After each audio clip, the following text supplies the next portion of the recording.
दो बहुत बड़ी खबरें आपको बताने जा रहा हूं। एक खबर है इजराइल को लेकर के और दूसरी खबर है लेबनान को लेकर। एक तरफ 10 देश हैं जो लेबनान के समर्थन में उतर गए हैं, वहीं दूसरी तरफ 26 देश हैं जो इजराइल से पल्ला झाड़ते हुए नजर आ रहे हैं।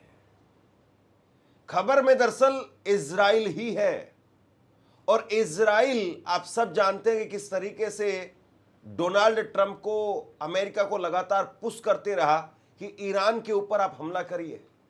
लेकिन ये ईरान के ऊपर हमला करना, ईरान के साथ में युद्ध शुरू करना, कहीं ऐसा ना हो कि नेतन्याहू को उनके ही घर से उनकी विदाई करवा दे। खबर दरअसल बहुत बड़ी है लेबनान को लेकर के। जिस तरीके से इस वक्त में पूरी दुनिया की एक सहानुभूति दिखाई दे रही है, ऐसे में 10 बड़े देश वो खुल करके खड़े हो गए हैं लेबनान के साथ में और कह रहे हैं कि लेबनान के ऊपर जो हमले इजराइल की तरफ से किए जा रहे हैं उनको बंद किया जाना चाहिए। और खबर जो दूसरी आपको बताने जा रहा हूं, जिसमें 26 देश हैं और इन 26 देशों ने इजराइल को लेकर के कह दिया है कि हम, और ये बड़ी बात ये है, ये यूरोप के देश हैं, इजराइल के अपने दोस्त इसमें से बहुत सारे हैं और उन्होंने साफ तौर पर कह दिया है कि साहब अब हम आपके साथ में काम नहीं करना चाहते हैं, आपके साथ में डील नहीं करना चाहते हैं। कल मैंने आपको बहुत बड़ी एक और खबर बताई थी, इटली ने अपनी डिफेंस डील वो इजराइल के साथ में पहले ही रद्द कर दी है।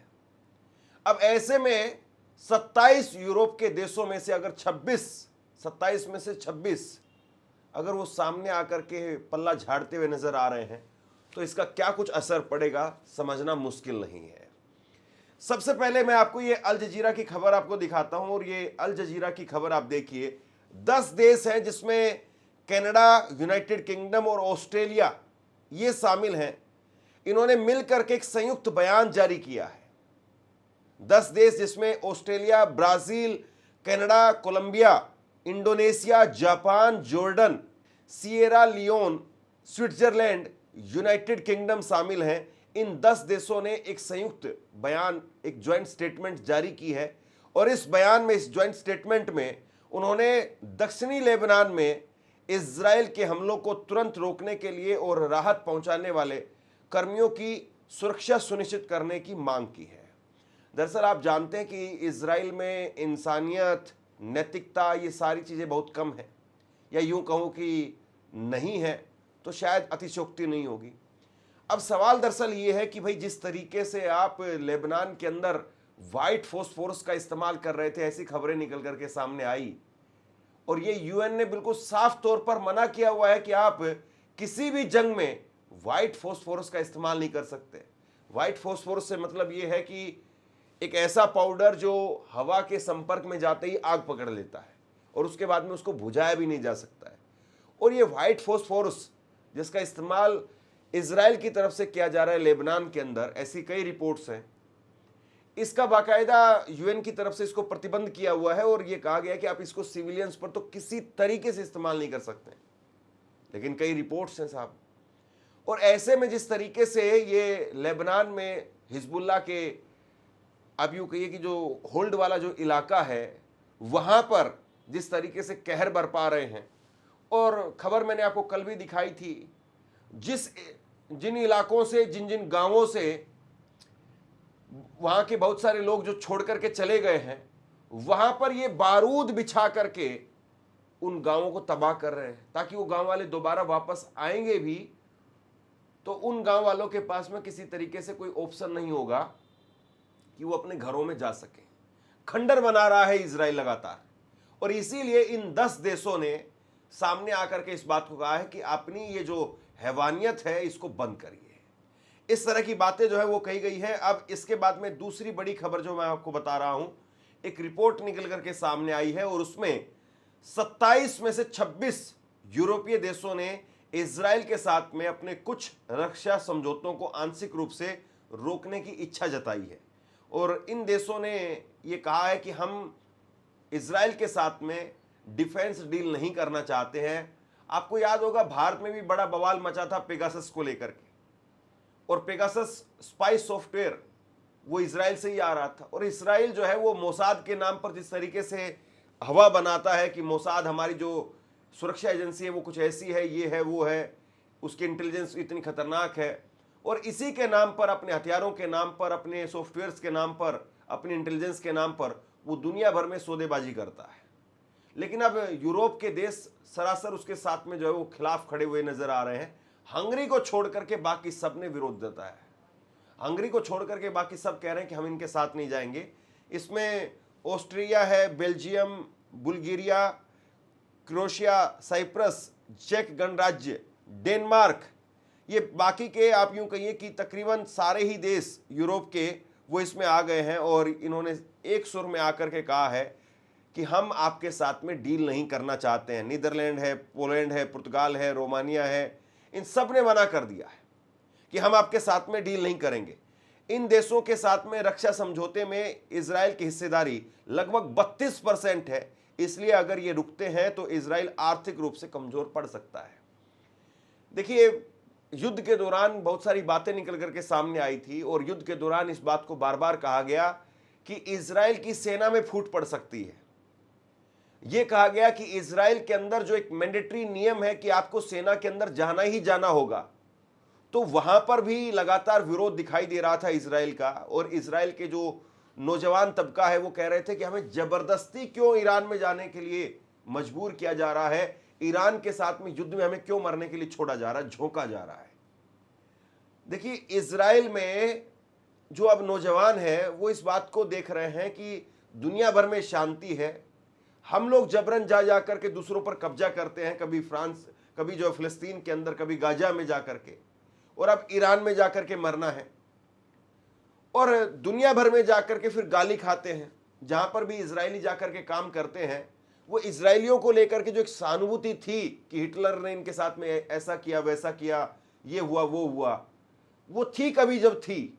लेकिन आज जब इनकी कारनामे सबके सामने मोबाइल पर हैं, गजा में आपने क्या हाल बना दिया, खंडर बना दिया, वहां पर आपने फिलिस्तीन में किस तरीके से बच्चों को, मासूमों को, महिलाओं को, उनको यतीम बना दिया, आपने कैसे हॉस्पिटल्स में स्ट्रक्चर पर लेटे हुए लोगों को भी नहीं छोड़ा, आपने अस्पताल में जो लोग इलाज करवाने के लिए गए थे उनको मौत के घाट उतार दिया।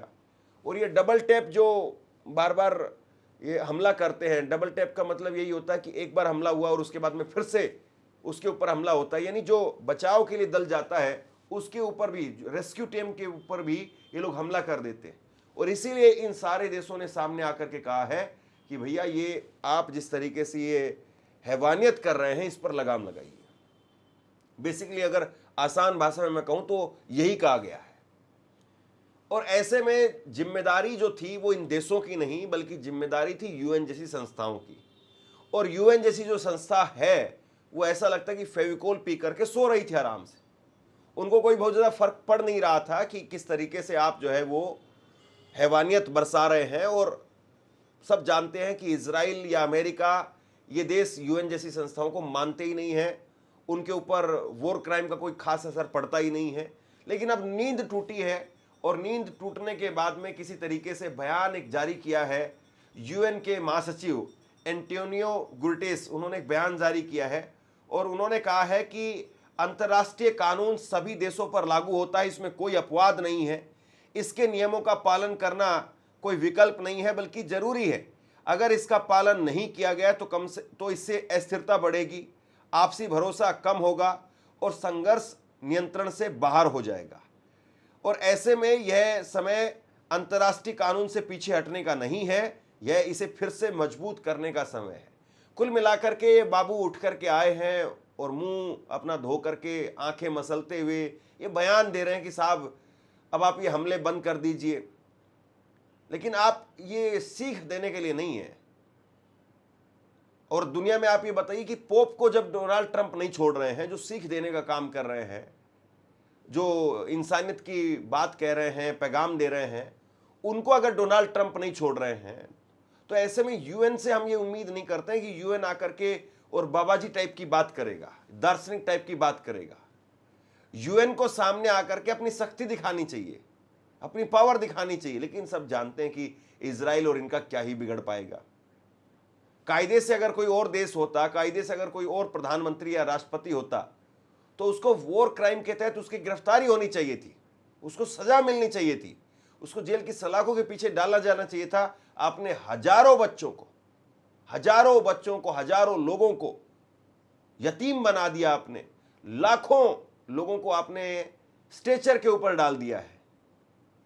जिंदगी भर के लिए वो लोग लवारिस, और एक तरीके से आप यूं कहिए कि एक ऐसी दर्दनाक जिंदगी वो जिएंगे जिसको शब्दों में बयान नहीं किया जा सकता है।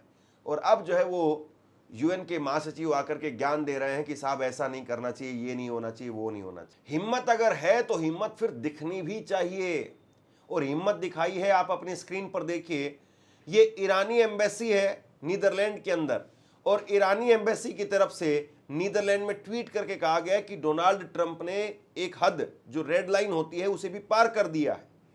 यीशु मसीह का मजाक उड़ाना सिर्फ अभिव्यक्ति की आजादी नहीं है, यह दुनिया भर के अरबों विश्वास करने वाले लोगों का खुला अपमान है। आस्था यानी फेथ बहुत पवित्र चीज होती है, और इसका इस्तेमाल कभी भी किसी के अहंकार या राजनीति के लिए नहीं किया जाना चाहिए। यहां पर देखिए, हिम्मत इसे कहते हैं कि जो मुल्क आपके ऊपर हमला कर रहा है, जो कौम आपके ऊपर हमला कर रही है, फिर भी उस कौम के लिए, उस कौम के सबसे बड़े धर्मगुरु के लिए, कल ईरान के राष्ट्रपति ने ट्वीट किया, और ईरान के राष्ट्रपति मसूद पेजेस्कियान, उन्होंने कहा कि हम साथ में खड़े हैं, और इनकी हिम्मत नहीं होनी चाहिए कि ये इस प्रकार से यीशु मसीह का जो है मजाक उड़ाएं। और उन्होंने कहा कि अल्लाह आपकी हिफाजत करे।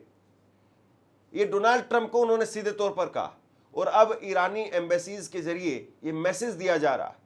ईरानी एम्बेसीज के जरिए कहा जा रहा है कि साहब इसे बर्दाश्त नहीं करेंगे।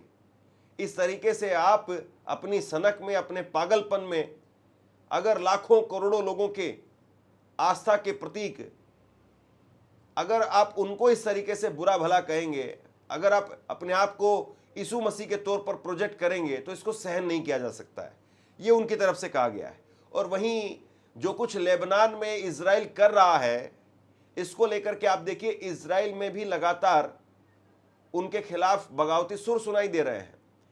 इजराइल के प्रमुख विपक्षी नेता हैं याइर लैपिड, और इन्होंने बयान जारी किया है, बाकायदा ट्वीट किया है, और इन्होंने कहा कि मैं इस समय वॉशिंगटन में लेबनान के साथ में चल रही बातचीत का समर्थन करता हूं। यही सही कदम है, अभी भी देर नहीं हुई है। नेतन्याहू और उनकी टीम पिछले 3 सालों से समुद्री समझौते को लेकर के जो झूठ बोलते आ रहे हैं, उसके लिए उन्हें दिल से माफी मांगनी चाहिए। देखिए, दुनिया भर में आप लोगों को मूर्ख बना सकते हैं, लेकिन आपके देश के लोग तो आपको जानते हैं कि आप क्या कर रहे हैं। और इसीलिए जो इजराइल का विपक्ष है वो खुल करके इस युद्ध के अंदर खड़ा हुआ है। और इजराइल का विपक्ष, हालांकि वहां पर कोई डेमोक्रेसी नाम की बहुत हद तक चीज है नहीं, लेकिन फिर भी जिस तरीके से, जैसे भी वहां पर सरकमस्टांसेस है, उनके तहत भी अब खुल करके याइर लैपिड वो कह रहे हैं कि साहब इसे स्वीकार नहीं करेंगे।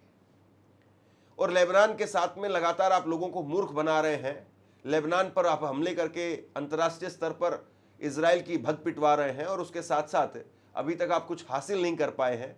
इस बीच में आपको याद होगा, मैंने आपको खबरें बताई हैं, इजराइल के जो रक्षा मंत्री हैं काट्ज, और उनकी तरफ से कहा गया कि हमने काफ़ी बड़ी हिस्से में कब्जा कर लिया है। दरअसल यही एक तरीका है नेतन्याहू के पास में, उनके मंत्रियों के पास में, इजराइल के लोगों को यह बताना कि नहीं नहीं हम कब्जा कर रहे हैं, और एक बहुत बड़ा हिस्सा जो है हमने कब्जा लिया है। और इजराइल के जो बहुत बड़ी संख्या में, आप यूँ कहिए कि एक सर्वे भी मैंने आपको बताया था कि 60% लोग अभी चाहते हैं कि सीज फायर ना हो।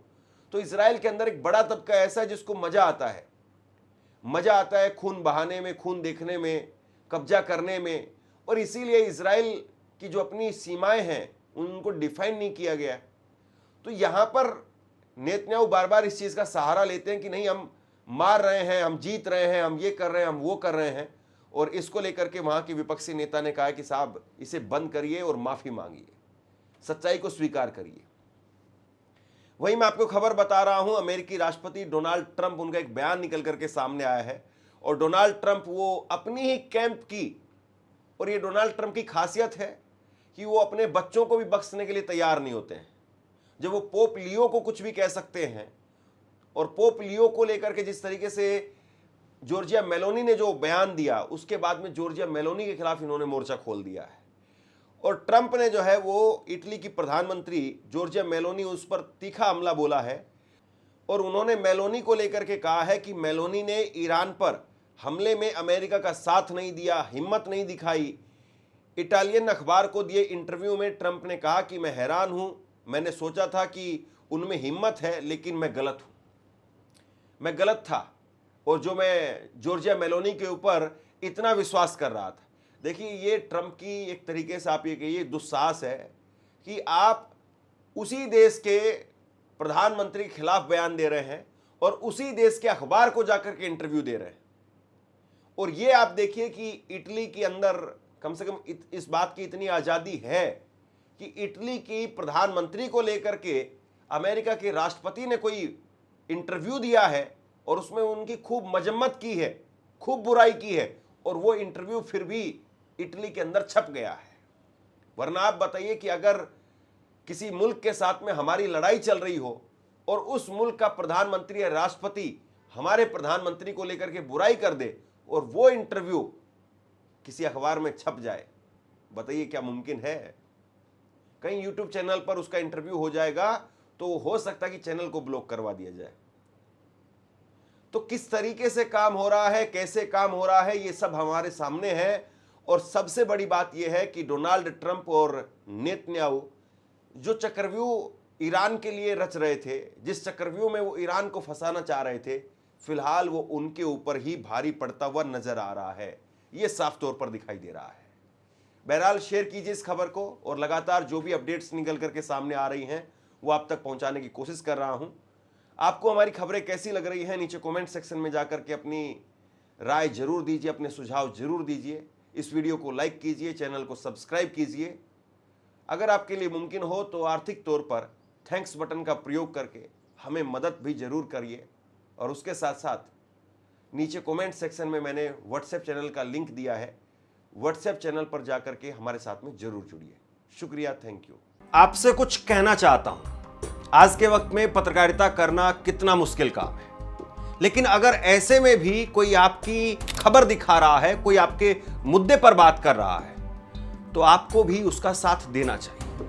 अगर आपको लगता है कि मेरी पत्रकारिता सही है, मैं आपके लिए आपकी खबर वो दिखा रहा हूं, तो ऐसे में आप मेरा सहयोग कीजिए। आप इस वीडियो को जब लाइक करेंगे तो लाइक के साथ में ही एक थैंक्स का बटन आपको दिखाई देगा। उस थैंक्स के बटन पर आप क्लिक कीजिए और जो भी सहयोग राशि